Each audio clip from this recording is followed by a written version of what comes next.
फिन आरोबाव दिनै 14 नं चिरां-दुवार समस्तिनि हाथिसाराव बिपिएफनिफ्राय 100निबो बारा इउपिपिएलआव जगदान।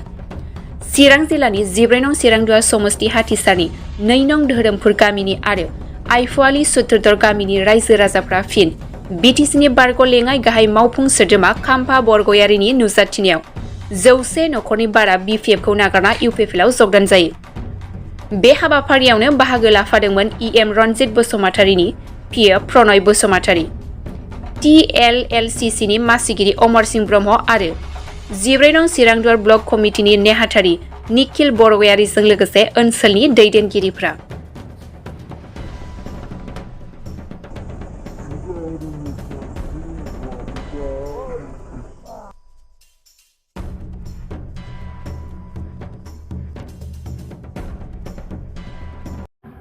आंनि समर्थक 2 नं धरमपुर बुलि बुङो बियो गासिबो बिपिएफ खालायोमोन, आंखौनो समर्थन खालायोमोन आरो नैबे आइफवालि सुत्रधर गामि बिनि गासिबो आंखौनो समर्थन खालायोमोन। दा जिहेतु आं इउपिपिएलआव फैबाय, आं गामिनि रायजो राजाफोरजों सावरायफैदों दिनै आरो गासिबो बे मोननै गामिनि रायजो राजाफ्रा जयैनो इउपिपिएलआव हाबफिनजोब्बाय।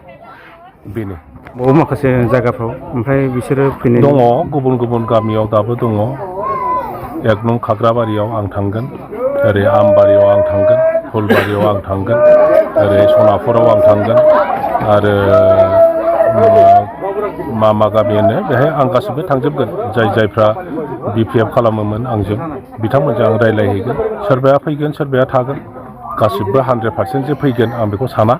गतिके भबिष्यतखौ नाहरनानै आं खालि बेखौल' खावलायो जे बयबो इउपिपिएलआव थानानै खामानि मावनो फैजोबनांगौ दिनैनि दिनाव आरो जोंनि जि ओनसोल जौगानाय बा जायगायाव गोजोन लाखिनाय, गोजोन परिस्थिति लाखिनाय बेफोरनि खामानिफोरखौ दिनै इउपिपिएलआव थानानै मावनांगौ आं बेखौ बुजिदों आरो रायजो राजायाबो बेखौनो सानगासिनो दङ।